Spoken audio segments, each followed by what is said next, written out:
Hello everyone, welcome to my channel Creative Ishita. So before seeing the video, please like, share, subscribe and hit the bell icon for the latest update. So today we are going to do chapter 2, that is microorganisms, friend and foe. So let's start with the chapter. You have seen several kinds of plants and animals. However, there are other living organisms around us which we normally cannot see. तो मतलब हमारे आपने बहुत सारी तरीके के plants और animals देखे होंगे, कुछ लिविंग ऑर्गेनिजम्स भी आपने आसपास देखे होंगे, जो कि मतलब कि बहुत सारे लिविंग ऑर्गेनिजम्स हैं हमारे आसपास जो हमें दिखते नहीं हैं. तो इनको हम क्या कहते हैं? इनको हम माइक्रो ऑर्गेनिजम्स या फिर माइक्रोब्स कहते हैं. फॉर एग्जांपल, जैसे कि आपने ऑब्जर्व करा होगा, जब रेनी सीजन आती है ना तो मॉइस्ट ब्रेड जो है ना वो स्पॉइल हो जाती है और उसका जो सरफेस है ना ग्रेइश वाइट पैचेस से कवर हो जाता है. ठीक है, अब इन पैचेस को ऑब्ज़र्व करो आप मैग्नीफाइंग ग्लास से, तो आपको इसमें छोटे ब्लैक राउंडेड स्ट्रक्चर्स दिखेंगे. तो आप जानते हो कि जो स्ट्रक्चर्स है ये क्या है और ये आते कहाँ से हैं. ठीक है, अब है माइक्रो ऑर्गेनिजम्स. तो अब आप मॉइस्ट ब्रेड को कलेक्ट करो फील्ड में से, मतलब फील्ड में जाओ और उसमें से मॉइस्ट सॉइल ले लो और बीकर में डाल दो और उनमें थोड़ा सा पानी ऐड कर दो. जो सॉइल के पार्टिकल्स हैं ना वो नीचे जब तक बैठ जाएंगे, फिर है ना जैसे आप पानी डालोगे. और अब आप ऑब्ज़र्व करो जो ड्रॉप वाटर की बीकर से माइक्रोस्कोप से, तो आप क्या देखते हो? आप ये कमेंट करके बता सकते हैं. अब है एक्टिविटी 2.2. अब आप कुछ ड्रॉप्स लो वाटर की एक पॉन्ड में, मतलब कि कुछ ड्रॉप्स लो वाटर की पॉन्ड में से ले ली. ठीक है, फिर अब आप उसको स्प्रेड कर दो ग्लास की स्लाइड पर, ऑब्जर्व करो माइक्रोस्कोप से. तो आपको टाइनी ऑर्गेनिज्म दिखेंगे जो कि मूव कर रहे हैं. ठीक है, तो ये जो ऑब्जर्वेशन है ना वाटर की और सॉइल की, ये टाइनी ऑर्गेनिज्म से भरी हुई है. सारे इस कैटेगरी में, मतलब सारे माइक्रो ऑर्गेनिजम्स का सारे जो भी है ना टाइनी ऑर्गेनिजम्स वो माइक्रोब्स की कैटेगरी में नहीं आते. तो ये जो माइक्रो ऑर्गेनिज्म या माइक्रोब्स है ना ये इतने छोटे होते हैं साइज़ में कि वो हमको अनेक डाई से दिखते भी नहीं हैं. कुछ हो सकते हैं फंगस जो कि ब्रेड पे ग्रो करते हैं और वो हमको दिख सकते हैं मैग्नीफाइंग ग्लास से, और दूसरे माइक्रोस्कोप से दिख सकते हैं हमें. ठीक है, तभी ये जो है ना इनको माइक्रो ऑर्गेनिजम्स कहते हैं या माइक्रोब्स कहते हैं. मतलब ये बहुत सारे मतलब ये ऐसे टाइनी ऑर्गेनिजम्स होते हैं जो बहुत ही छोटे होते हैं. माइक्रो ऑर्गेनिज्म जो है ना वो 4 मेजर ग्रुप्स में क्लासिफाइड होते हैं. ये ग्रुप्स हो गए जैसे बैक्टीरिया का, फंगी का, प्रोटोजोआ का और कुछ एल्गी का. कुछ ये सारे कॉमन हैं माइक्रो ऑर्गेनिजम्स. वायरसेस जो है ना वो माइक्रोस्कोपिक होते हैं पर वो डिफरेंट होते हैं माइक्रो ऑर्गेनिज्म से.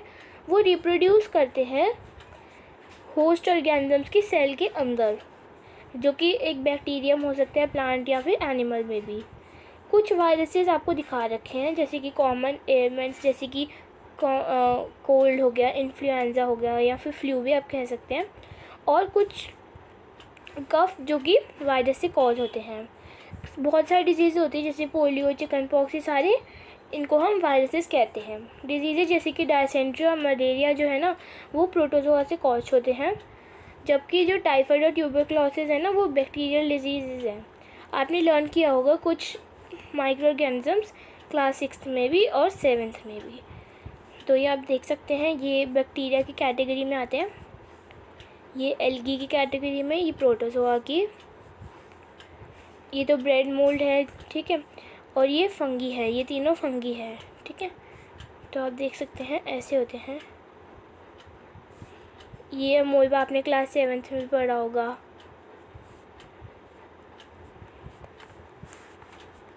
अब है वेयर डू, ये वायरसेस हैं.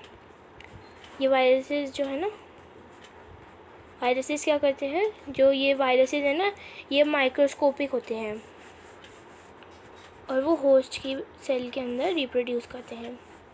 ठीक है, ये जो माइक्रो ऑर्गेनिजम्स हैं अब ये रहते कहाँ पे हैं? ये जो माइक्रो ऑर्गेनिजम्स हैं ना सिंगल सेल्ड हो सकते हैं जैसे बैक्टीरिया, कुछ एल्गी और प्रोटोजोआ, या मल्टी सेलुलर हो सकते हैं जैसे कि कुछ एल्गी और फंगी. ये रहते हैं सारे टाइप्स के एनवायरनमेंट में, और आइस कोल्ड में भी रह सकते हैं. क्लाइमेट जो कि बहुत ही ज़्यादा हॉट है, और डेजर्ट में भी जहाँ पे बहुत ज़्यादा मार्शी लैंड होता है. ये सारे एनिमल्स और ह्यूमंस की बॉडी के अंदर मिलते हैं हमें. कुछ माइक्रो ऑर्गेनिज्म है ना वो ग्रो करता है दूसरे ऑर्गेनिज्म से, और जबकि कुछ फ्रीली एग्जिस्ट करता है। अब आ गए हैं हम माइक्रो ऑर्गेनिजम्स और हम। तो ये जो माइक्रो ऑर्गेनिजम्स है ना ये बहुत ही इंपॉर्टेंट रोल प्ले करते हैं हमारी लाइफ में। कुछ हमारी लाइफ में बेनिफिशियल होते हैं और कुछ हार्मफुल होते हैं और डिजीज़ कॉज कर सकते हैं। चलिए अब हम इन सब के बारे में स्टडी करते हैं डिटेल में।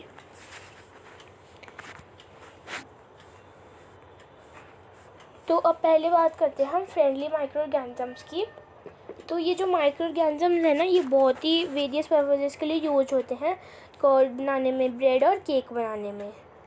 माइक्रो ऑर्गेनिजम्स जो है ना वो प्रोडक्शन अल्कोहल के लिए भी यूज़ करते हैं।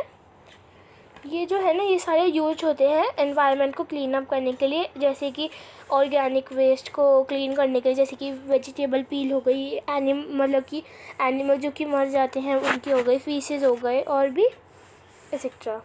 ये सारे ब्रोकन हो जाते हैं हार्मलेस में, ठीक है, और यूजेबल सब्सटेंसेस में बैक्टीरिया से, ठीक है। अब रिकॉल करें जो बैक्टीरिया जो कि यूज होते हैं मेडिसिन बनाने में, एग्रीकल्चर में यूज होते हैं सॉइल की फर्टिलिटी बढ़ाने में, नाइट्रोजन को फिक्स करके।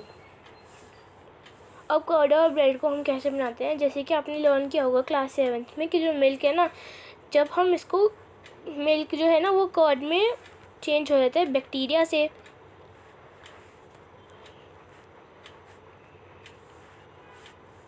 क्योंकि कर्ड में बहुत सारे सेवरल माइक्रो ऑर्गेनिजम्स होते हैं, कुछ बैक्टीरियम होते हैं, बैसिलस होते हैं जो कि प्रमोट करते हैं कर्ड की फॉर्मेशन, ठीक है। ये मल्टीप्लाई करते हैं मिल्क को और कन्वर्ट करते हैं कर्ड में। बैक्टीरिया जो है ना वो इन्वॉल्व करते हैं चीज़ बनाने में, पिकल्स बनाने में और दूसरे फूड आइटम्स बनाने में।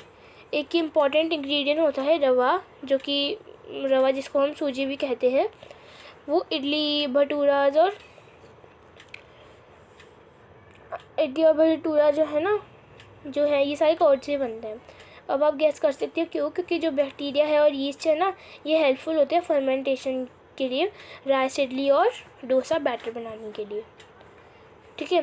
जो यीस्ट है ना वो रिप्रोड्यूस करता है जल्दी से सेल को, प्रोड्यूस करता है कार्बन डाइऑक्साइड रेस्पिरेशन के ड्यूरिंग, और बबल करता है गैस को और उसमें से डो में से और इंक्रीज़ करता है उसके वॉल्यूम। ये जो है ना ये बैक्टीरिया, मतलब कि बैक्टीरिया होता है जिसको हम यीस्ट कहते हैं, वो इसका यूज़ होता है ब्रेड्स बनाने में, पेस्ट्री बनाने में और केक बनाने में, ठीक है। अब आगे commercial use of micro organisms. तो जो माइक्रो ऑर्गेनिजम्स है ना वो यूज होते हैं लार्ज स्केल में और प्रोडक्शन करने के लिए अल्कोहल, वाइन और एसिटिक एसिड, जिसको हम विनेगर भी कहते हैं। यीस्ट जो है ना वो यूज होता है कमर्शियल प्रोडक्शन अल्कोहल और वाइन के लिए। इस पर्पज़ के लिए जो यीस्ट है ना वो नेचुरल शुगर पे ग्रो करता है और वो ग्रेन में प्रेजेंट होता है, जैसे कि बार्ले, वीट, राइस, क्रच, फ्रूट जूस और एक्सेट्रा।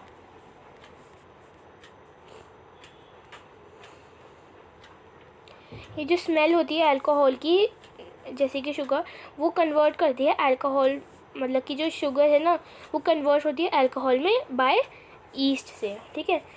ये जो प्रोसेस होता है ना conversion of sugar into alcohol, इसको हम फर्मेंटेशन कहते हैं। जो लुइस पास्चर है ना उसने डिस्कवर किया था फर्मेंटेशन 1857 में। अब आ गया माइक्रो ऑर्गेनिजम्स का मेडिसिनल यूज़। जब भी आप बीमार होते हैं तो डॉक्टर आपको कुछ एंटीबायोटिक्स टैबलेट दे देते हैं, जैसे कैप्सूल, इंजेक्शन दे देते हैं, ठीक है, पेनिसिलिन के। तो ये जो सोर्स होता है ना इन मेडिसिन का वो माइक्रो ऑर्गेनिजम्स होता है। ये जो मेडिसिन है ना किल करते हैं और स्टॉप करते हैं ग्रोथ डिजीज़ जो कि कॉज करते हैं माइक्रो ऑर्गेनिजम्स। ये जो मेडिसिन होते हैं ना इनको हम एंटीबायोटिक्स कहते हैं, तभी इनको हम देते हैं बहुत ज़्यादा नंबर ऑफ एंटीबायोटिक्स, और वो प्रोड्यूस होते हैं बैक्टीरिया से और फंगी से। स्ट्रेप्टोमाइसिलिन और टेट्रासिलिन और जो एरिथ्रोमाइसिन है ना वो कुछ कॉमनली नोन एंटीबायोटिक्स है जो कि बनते हैं फंगी से और बैक्टीरिया से। ये जो एंटीबायोटिक्स हैं ना मैन्युफैक्चर होते हैं जब हम ग्रो करते हैं स्पेसिफिक माइक्रो ऑर्गेनिजम्स और यूज करते हैं हम कि हम वेरियस डिजीज़ को क्योर करें, ठीक है। तो अभी मेन है 1929 में जो अलेक्जेंडर फ्लेमिंग है ना वो वर्क कर रहा था एक डिजीज़ पे जो कि कॉज करते हैं बैक्टीरिया।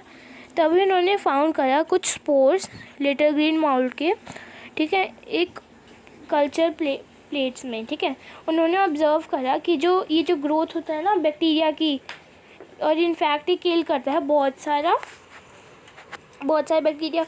इसमें ये जो पेनिसिलिन है ना, इसी से ही पेनिसिलिन बनी थी हमारी, ठीक है। एंटीबायोटिक्स जो है ना वो मिक्स होते हैं लाइफ स्टॉक में और पोल्ट्री में, कि वो चेक करें माइक्रोबियल इन्फेक्शन एनिमल्स में। ये यूज होते हैं कि वो कंट्रोल करें बहुत ज़्यादा प्लांट के डिजीज़ेस। ये इम्पॉर्टेंट है कि हम रिमेंबर करें कि जो एंटीबायोटिक्स है ना, ये हमको कोई क्वालिफाइड डॉक्टर की एडवाइस पे ही लेनी चाहिए, और आपको कंप्लीट करना चाहिए कोर्स जो कि आपको डॉक्टर ने आपको प्रिस्क्राइब करा है, मतलब जो कि आपके डॉक्टर ने आपको दिया है वो कोर्स। जैसे कि आपको डॉक्टर ने 1 हफ़्ते के लिए दिया है, और 1 हफ़्ते के लिए वो आप जो आपको मेडिसिन दूसरे हफ्ते के लिए लेनी है वो आप उसी हफ्ते के बीच में ले लो। तो फिर वैसे हमको नहीं करना, क्योंकि नहीं तो मतलब जब ज़रूरत होगी ना, मतलब वो कुछ हार्मलेस कर देगी, कुछ हार्मफुल कर देगी आपकी बॉडी के अंदर। अगर आप एंटीबायोटिक्स लेते हैं ना जो कि जब आपको चाहिए नहीं होती, या फिर आप रॉन्ग डोज में लेते हैं, ये ड्रग को कॉज करता है और लेस इफ़ेक्टिव हो जाता है जब आपको ये फ्यूचर में ज़रूरत होती है, ठीक है। जो एंटीबायोटिक्स है ना, अगर हम अननेसेसरी लेते हैं तो वो बेनिफिशियल बैक्टीरिया को किल कर देते हैं बॉडी में, और जो एंटीबायोटिक्स है ना वो इफ़ेक्टिव नहीं है कोल्ड और फ्लू के अगेंस्ट, और ये जो कि वायरस से कॉज्ड है। तो अब है वैक्सीन। जब जो डिजीज़ कैरी करती है माइक्रोब एंटर करती है हमारी बॉडी, तो जो हमारी बॉडी है ना वो एंटीबायोटिक्स प्रोड्यूस करती है और वो इन्वेटर के अगेंस्ट फाइट करती है। ये जो बॉडी है ना वो रिमेंबर करती है कि कैसे फाइट करे माइक्रोब से, और ये अगर एंटर करे तो अगर डेड और वीकेंड माइक्रोब इंट्रोड्यूस करते हैं हेल्दी बॉडी में, तो फिर ये जो है ना हेल्थी बॉडी में एंटर कर लेते हैं, और ये जो बॉडी है ना फाइट करती है और किल करती है इन्वेडिंग बैक्टीरिया, और जो कि प्रोड्यूसिंग करती है सूटेबल एंटीबायोटिक्स। ये जो एंटीबॉडीज़ है ना ये रिमेन करती है बॉडी में, और वो हमको प्रोटेक्ट करती है डिजीज़ से जो कि कॉज करते हैं माइक्रोब हमेशा के लिए, ठीक है। तभी ये वैक्सीन वर्क करती है। बहुत सारे डिजीज़ होते हैं जो कि इंक्लूड करते हैं कॉलरा को, ट्यूबरक्लोसिस को, स्मॉल पॉक्स को और हेपेटाइटिस को, और ये प्रिवेंटेड होते हैं वैक्सीनेशन से। जो एडवर्ड जर्नर है ना उन्होंने डिस्कवर करी थी वैक्सीन को स्मॉल पॉक्स के लिए 1798 में। अगर अब आपके चाइल्डहुड में आपने कभी आपको इंजेक्शन दिए जाते कि वो आपको प्रोटेक्ट करे आपको कि बहुत सारे डिजीज़ के सेवरल, तो वो आप प्रिपेयर कर सकते हो आप ये सारे डिजीज़ के लिस्ट, ठीक है। आप अपनी हेल्प ले सकते हो पेरेंट्स से भी। ये एसेंशियल है कि हम प्रोटेक्ट करें सारे बच्चों को डिजीज़ के अगेंस्ट, और ये नेसेसरी है वैक्सीन कि ये सारे अवेलेबल हो हॉस्पिटल्स में, ठीक है। तो आपने देखा होगा एडवर्टाइजमेंट टीवी में और न्यूज़पेपर में regarding protection of children against polio. तो मतलब आपको जब छोटे होंगे तो आपको पोलियो ड्रॉप दी जाती होगी, क्योंकि जो पोलियो ड्रॉप है ना ये भी एक्चुअली एक वैक्सीन ही है। पूरे वर्ल्ड वाइड कैंपेन में अगेन जो स्मॉल पॉक्स है ना ये फाइनली ये लेड हुआ है एरिडिक्शन फ्रॉम बहुत सारे पार्ट्स वर्ल्ड के। इन दिनों जो वैक्सीन है ना ये लार्ज स्केल में बनती है, कि जो माइक्रो ऑर्गेनिजम्स है ना मतलब वैक्सीन ये बन रही है अभी कि वो प्रोटेक्ट करे ह्यूमंस को और दूसरे एनिमल्स को बहुत सारे डिजीज़ से, क्योंकि कभी कभार एनिमल्स के भी डिजीज़ हो जाती है ना इसलिए। अब आ गया इंक्रीजिंग सॉइल फर्टिलिटी। कुछ बैक्टीरिया ऐसे होते हैं जो कि फ़िक्स करते हैं नाइट्रोजन एटमॉस्फेयर में और सॉइल में, वो फिक्स कर देते हैं और इंक्रीज़ करते हैं सॉइल की फर्टिलिटी। तो जो माइक्रोब्स है ना इनको हम बायोलॉजिकल नाइट्रोजन फिक्सर्स कहते हैं। आप ये देख सकते हैं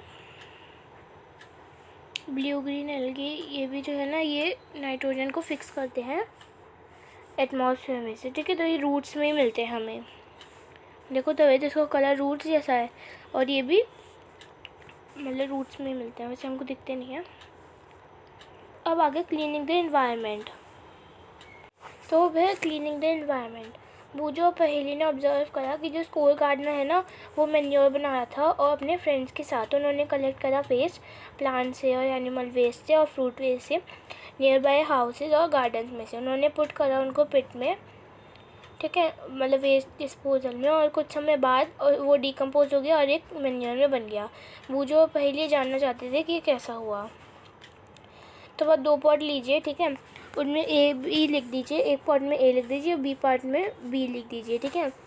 तो अब पॉलीथीन प्लांट वेस्ट डाल दीजिए पॉट ए में, और थिंग जैसे polythene bag, empty glass bottle, जी जो मतलब जो भी प्लास्टिक है ना वो पॉट बी में डाल दीजिए और 3-4 हफ्ते के लिए उसको छोड़ दीजिए। अब आप 3-4 हफ्ते के बाद देखेंगे कुछ डिफरेंस, तो आप हमें कमेंट में बता सकते हैं। तो आप मतलब कि आपको जो पॉट ए है ना वो डिकम्पोज मिलेगा, और प्लांट वेस्ट जो है ना वो मैन्योर में ऑटोमेटिकली चेंज हो जाएगा माइक्रोब से। ठीक है, तो जो न्यूट्रिएंट जो कि इस प्रोसेस में रिलीज हुए हैं ना वो यूज हो सकते हैं प्लांट्स में फिर से। तो अब आपने नोटिस करा होगा कि जो पॉट बी में ना जो पॉलीथीन बैग्स है, एम्प्टी ग्लासेस हैं, बॉटल्स हैं, ब्रोकन टॉय पार्ट्स है ना वो मतलब वैसे की वैसी रहो, उनमें कोई भी चेंज नहीं आया। तो जो माइक्रोब्स है ना ये एक्ट नहीं कर पाए, उसको मैन्योर में नहीं कर पाए, जो प्लास्टिक वेस्ट है। आपने देखा होगा large amount of dead organic matter decaying plants और एनिमल्स। कभी कभार आपने डेड एनिमल्स भी देखे होंगे ग्राउंड में, तो आपने ये देखा होगा कि वो डिसअपियर हो जाते हैं कुछ समय बाद, क्योंकि जो माइक्रो ऑर्गेनिजम्स है ना वो डिकम्पोज हो जाते हैं डेड ऑर्गेनिक वेस्ट प्लांट्स और एनिमल्स का, वो कन्वर्ट करता है उनको सिंपल सब्सटेंसेस में। ये जो सब्सटेंसेस होते हैं ना ये फिर से प्लांट्स और एनिमल से यूज हो जाते हैं, तभी जो माइक्रो ऑर्गेनिजम्स है ना ये यूज होते हैं कि वो डिग्रेड करें हार्मफुल और स्मेली सब्सटेंस को, क्लीन करते हैं एनवायरनमेंट। अब आता है हमारा हार्मफुल माइक्रो ऑर्गेनिज्म। जो माइक्रो ऑर्गेनिजम्स है ना वो हार्मफुल हो सकते हैं बहुत तरीके में। कुछ माइक्रो ऑर्गेनिज्म जो है ना वो डिजीज़ कॉज करता है ह्यूमन बीइंग में, प्लांट और एनिमल में।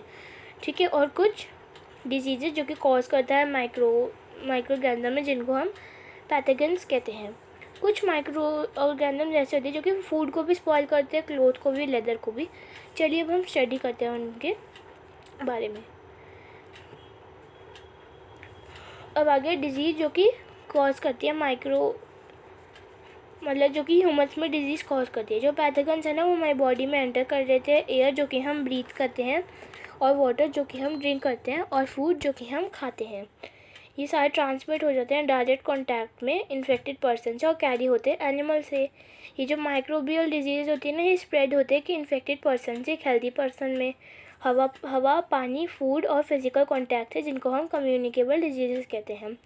एग्जाम्पल होगा इसके cholera, common cold, chicken pox और ट्यूबरक्लोसिस। जब पर्सन जो कि सफ़र करता है कॉमन कोल्ड स्नीज में, तो वो जो फाइन ड्रॉपलेट्स होती है ना मॉइस्चर की जो कि कैरी करती है थाउजेंड्स ऑफ वायरस, वो हवा में स्प्रेड हो जाती है और एक हेल्थी पर्सन के अंदर चली जाती है जब वो ब्रीथ करता है, और वो इन्फेक्शन कॉज करता है। जब आप छींको तो आपको हैंकरचीफ रखना चाहिए अपने साथ कि जो बैक्टीरिया है आपका वो दूसरे हेल्थी पर्सन में ना जाए। कुछ इंसेक्ट और एनिमल्स ऐसे होते हैं जो कि कैरियर्स होते हैं डिजीज़ के, जो कि कॉज करते हैं माइक्रोब्स। ठीक है, हाउसफ्ली एक ऐसा कैरियर है, ये जो फ्लाई करती है मतलब कि फ्लाई करती है और बैठ जाती है गार्बेज में और एनिमल के एक्सक्रीटा में। तो जो पैथोजेंस है ना वो स्टिक करते हैं उसकी बॉडी पे। जब ये जो फ्लाई है ना वो सिट करती है एक अनकवर्ड फूड पे, तो वो ट्रांसफ़र करते हैं पैथोजेंस को, और जो भी ये कॉन्टामिनेटेड खाना खाता है ना वो बीमार होता है। तभी एडवाइजेबल है कि हमको फूड को कवर रखना चाहिए और अवॉइड करना चाहिए कि हम अनकवर फूड को ना खाएं। दूसरा एग्जांपल ये हो गया एनोफिलस मॉस्किटो। ये एक कैरियर होता है पैरासाइट, मतलब इसमें ये कैरी करती है मलेरिया। जो फीमेल एडिस मॉस्किटो एक्ट करती है कैरियर की तरह डेंगू वायरस के लिए। ठीक है, तभी हम इसको कैसे कंट्रोल करें मलेरिया और डेंगू वायरस का। तभी टीचर बताती है कि हमें पानी को इकट्ठा नहीं देना चाहिए, क्योंकि जो सारे मॉस्किटो है ना वो पानी में ही ब्रीड करते हैं। हमने पहले भी ये कहीं सुना होगा कि हमें वाटर को कलेक्ट नहीं करना चाहिए, क्योंकि जो सारे जो मॉस्किटोज है ना वो वाटर में ही ब्रीड करते हैं। तभी हमें वाटर को कहीं पे भी कलेक्ट नहीं करना चाहिए, जैसे कूलर में, टायर में, फ्लावर पॉट में और एक्सेट्रा। जब हम कीप करते हैं अपने सराउंडिंग को क्लीन और ड्राई, तो हम मॉस्किटो को प्रिवेंट कर सकते हैं। ठीक है, तो अब आप लिस्ट बनाइए जो कि आपको हेल्प करेगा कि हम कैसे अवॉइड करें मलेरिया के लिए। तो ये सारे आप याद कर सकते हैं। कुछ कॉमन डिजीज़ होती है जो कि अफेक्ट करती है ह्यूमंस को। ये जो उनका मोड होता है ना ट्रांसमिशन का, फ्यूजन जनरल मेथड्स का, प्रिवेंशन का। तो मतलब डिजीज़ जो कि कॉज करती है माइक्रो ऑर्गेनिज्म, मतलब कि ऐसी डिजीज़ जो माइक्रो ऑर्गेनिज्म से कॉज करती है एनिमल्स में। बहुत सारी डिजीज़ ऐसी होती है जो कि सिर्फ वो डिजीज़ के लिए कॉज नहीं होती ह्यूमंस और प्लांट्स में, बट ये जो सारे हैं ना ये दूसरे एनिमल्स में भी करती है। जैसे कि एंथ्रेक्स एक बहुत ही डेंजरस ह्यूमन और कैटल डिजीज़ है जो कि कॉज होती है बैक्टीरियम से। फुट और माउथ डिजीज़ कैटल की वो कॉज करती है वायरस। अब डिजीज़ जो कि कॉज करता है माइक्रो ऑर्गेनिजम्स प्लांट्स में, बहुत सारे माइक्रो ऑर्गेनिजम्स ऐसे होते हैं जो कि कॉज करते हैं डिजीज़ प्लांट्स में, जैसे wheat, rice, potato, sugar cane, orange, apple और दूसरे। डिजीज़ जो है ना ये रिड्यूस करते हैं यील्ड को क्रॉप्स में। तो आप देख सकते हैं ये कंट्रोल हो सकते हैं सर्टेन केमिकल से जो कि किल करता है माइक्रोब। जैसे सिट्रस कैंकर एक प्लांट डिजीज़ है। ये माइक्रो ऑर्गेनिज्म बैक्टीरिया इसका, और ये हवा में आती है। एयर सीड में क्या आती है, रस्ट ऑफ व्हीट। और ये कौन सा माइक्रो ऑर्गेनिज्म है, फंगी का। येलो वेन मोसैक ऑफ भिंडी जिसको हम ओखरा कहते हैं, ये एक वायरस है। ये इंसेक्ट है, मतलब जो हम खा लेते हैं। अब आता है फूड पॉइजनिंग। बुज्जू ने इनवाइट करा अपने फ्रेंड को एक पार्टी में और उसने सारा वैरायटी फूड स्टफ ये खा ली। जब वो घर गया तो उसने वॉमिट करी और उसको हॉस्पिटल ले गए। डॉक्टर ने ये बताया कि जो है ना ये फूड पॉइजनिंग हो गई है। फूड पॉइजनिंग तब होती है जब हम फूड जो स्पॉयल खाते हैं दूसरे माइक्रो ऑर्गेनिज्म से, जो मतलब वो माइक्रो ऑर्गेनिजम्स खा लेते हैं और फूड को स्पॉयल कर देते हैं। तो जो माइक्रो ऑर्गेनिज्म है ना वो ग्रो करते हैं फूड के ऊपर, और कभी कभार वो टॉक्सिक सब्सटेंसेस भी प्रोड्यूस करते हैं। तभी ये फूड पॉइजनिंग बनाता है जो कि कॉज करता है सीरियस इलनेस, और कभी कभार तो कुछ लोग तो फूड पॉइजनिंग से मर भी जाते हैं। तभी इम्पॉर्टेंट है कि हम प्रिजर्व करें फूड को, प्रिवेंट करें उसको स्पॉइल होने से। अब आ गया फूड प्रिजर्वेशन। चैप्टर 1 में हमने देखा कि जो मेथड कि हम कैसे प्रिजर्व करें और स्टोर फूड ग्रेन्स करें। तो हमने ये प्रिजर्व करा कि जो कुक्ड फूड है ना घर पे, जैसे कि आप जानते हो, जैसे अगर ब्रेड लेफ्ट हो गई अनयूज और मॉइस्ट कंडीशन में तो वो फंगस उसके ऊपर अटैक कर लेता है। तो जो माइक्रो ऑर्गेनिज्म है ना ये स्पॉइल करते हैं हमारा फूड। तो स्पॉइल फूड में बहुत ही ज़्यादा गंदी स्मेल होती है और उसका बैड टेस्ट होता है। तभी वो कलर भी अपना चेंज कर लेता है। अगर जो स्पॉइलिंग फूड है ना ये एक केमिकल चेंज है। पहेली ने कुछ मैंगोज़ लाए और वो उनको खा नहीं पाई कुछ दिनों के लिए। उन्होंने फिर पहेली ने देखा कुछ दिनों बाद कि वो स्पॉइल हो गए हैं और वो रोटन हो गए हैं। वो जानती थी कि जो मैंगो पिकल है ना उसकी ग्रैंडमदर बनाती है और वो लंबे समय के लिए स्पॉइल नहीं होते। तो फिर वो कंफ्यूज हो गए। चलिए अब हम स्टडी करते हैं कुछ कॉमन मेथड कि हम कैसे प्रिजर्व करें फूड को अपने घर पे और कैसे उसको सेव करें माइक्रो ऑर्गेनिजम्स के अटैक से। अब आगे केमिकल मेथड। जो सॉल्ट और एडिबल ऑयल है ये कॉमन केमिकल है जो कि जनरली यूज होते हैं कि वो चेक करें ग्रोथ माइक्रो ऑर्गेनिजम्स के, तभी इनको हम प्रिजर्वेटिव्स कहते हैं। वो उनमें सॉल्ट डाल देते हैं और एसिड डाल देते हैं पिकल्स में कि वो प्रिवेंट करे अटैक माइक्रोब्स का। तो जो सोडियम बेंजोएट है और सोडियम मेटाबोसल्फेट है ये सारे कॉमन प्रिजर्वेटिव हैं, तभी ये यूज होते हैं जैम्स में, स्क्वैशेस में कि वो चेक करें उनका स्पॉइलेज। अब आ गया प्रिजर्वेशन कॉमन सॉल्ट में। तो जो कॉमन सॉल्ट है ना वो प्रिजर्व करता है मीट, फिश एजेस तक। तो ये जो मीट और फिश है ना ये कवर होते हैं ड्राई सॉल्ट से कि वो चेक करे ग्रोथ बैक्टीरिया का। जो सॉल्टिंग है ना ये यूज करता है, मतलब जैसे कि आंवला होता है, आंवला में हम सॉल्ट डाल देते हैं तो फिर वो लंबे समय तक चलता है। रॉ मैंगोज़ में, टैमरिंड में और एक्सेट्रा।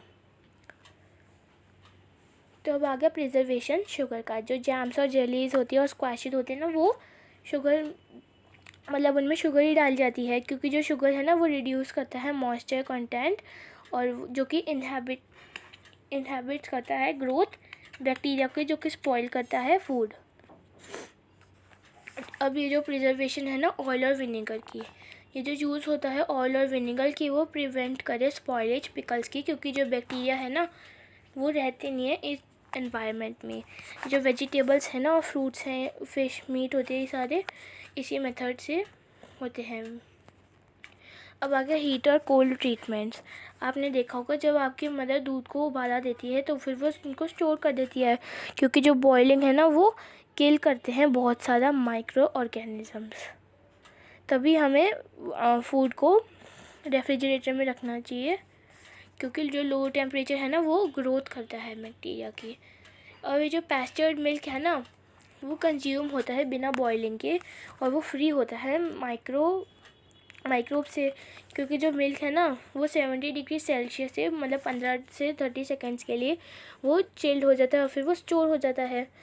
इसके करने से कि जो ये ग्रोथ को प्रिवेंट करती है। ये जो प्रोसेस होता है ना ये लुईस पास्चर ने डिस्कवर करता है, इसको हम पेस्चराइजेशन कहते हैं। अब आगे स्टोरेज और पैकेजिंग। तो इन दिनों जो ड्राई फ्रूट्स है और बहुत सारा वेजिटेबल्स है वो सोल्ड होती है सील्ड एयर टाइट पैकेट्स में कि वो प्रिवेंट करे अटैक्स माइक्रोब्स का। अब आगे नाइट्रोजन फिक्सेशन। आपने लर्न करा होगा बैक्टीरियम राइजोबियम जो है ना क्लास 6 और 7th में कि इन्वॉल्व करता है फिक्सेशन नाइट्रोजन का लेग्यूमिनस प्लांट्स में। तो अब आप रिकॉल करिए जो राइजोबियम है ना वो रूट्स में रहता है लेग्यूमिनस प्लांट्स की, जैसे कि बीन, पीस, और जो कि इसका सिम्बायोटिक रिलेशनशिप होता है। कभी कभार जो नाइट्रोजन है ना वो फिक्स हो जाती है इस लाइटनिंग के एक्शन से, पर आप जानते हो कि जो अमाउंट होता है नाइट्रोजन का एटमॉस्फेयर में वो कांस्टेंट रहता है। आपने वंडर करा होगा। चलिए अब हम अंडरस्टैंड करते हैं नेक्स्ट सेशन में इसके बारे में। अब नाइट्रोजन साइकिल क्या होती है? नाइट्रोजन साइकिल तो आप जानते ही होंगे। एटमॉस्फेयर में 78% नाइट्रोजन होती है, ये तो सब जानते हैं। जो नाइट्रोजन है ना ये एक ऐसी एसेंशियल कॉन्स्टिट्यूएंट होता है लिविंग ऑर्गेनिजम्स का, और ये पार्ट होता है प्रोटीन का, क्लोरोफिल का, न्यूक्लिक एसिड का, विटामिन का। ये जो एटमॉस्फेरिक नाइट्रोजन है ना ये डायरेक्ट प्लांट्स और एनिमल्स में नहीं जाती, तभी कुछ बैक्टीरिया होते हैं जैसे कि ब्लू ग्रीन एल्गी प्रेजेंट होते हैं सॉइल को कि वो फिक्स करें नाइट्रोजन एटमॉस्फेयर में से और वो कन्वर्ट करें उनको कंपाउंड्स में नाइट्रोजन की। एक बार जो नाइट्रोजन है वो कन्वर्ट होती है इस यूजेबल कंपाउंड्स में, फिर वो यूटिलाइज हो जाती है प्लांट से, सॉइल से, रूट सिस्टम से। जो नाइट्रोजन है ना फिर वो यूज होती है कि वो सिंथेसाइज करे प्लांट के प्रोटीन और दूसरे कंपाउंड्स। जो एनिमल फीडिंग होती है ना प्लांट्स में प्रोटीन से और दूसरे नाइट्रोजन कंपाउंड्स में, जब प्लांट्स और एनिमल मर जाते हैं तो बैक्टीरिया और फंगी जो प्रेजेंट होता है सॉइल में वो कन्वर्ट करता है नाइट्रोजनस वेस्ट में, ठीक है, नाइट्रोजनस कंपाउंड में, और वो यूज होता है प्लांट से फिर से। तभी जो बैक्टीरिया होते हैं ना कन्वर्ट करते हैं कुछ पार्ट नाइट्रोजन गैस का और फिर वो वापसी जाते हैं एटमॉस्फेयर में, और फिर रिजल्ट क्या आता है जो नाइट्रोजन का परसेंटेज रहता है ना नाइट्रोजन में एटमॉस्फेयर में वो लेस हो जाता है या फिर मूव हो जाता है। ये नाइट्रोजन से एटमॉस्फेरिक नाइट्रोजन साइकिल होती है। तो पहले इसमें एटमॉस्फेरिक नाइट्रोजन आती है, उसके बाद लाइटनिंग होती है, फिर नाइट्रोजन फिक्सेशन होती है बैक्टीरिया से, फिर ये होता है, फिर ये होता है, फिर ये। तो मतलब आपको ये टेबल आप याद कर लो क्योंकि ये आ सकता है कि मेक द नाइट्रोजन साइकिल। तो अब हमने चैप्टर ख़त्म कर लिया है। So if you love the video, please like, share, subscribe and hit the bell icon for latest update. Till then, bye friends.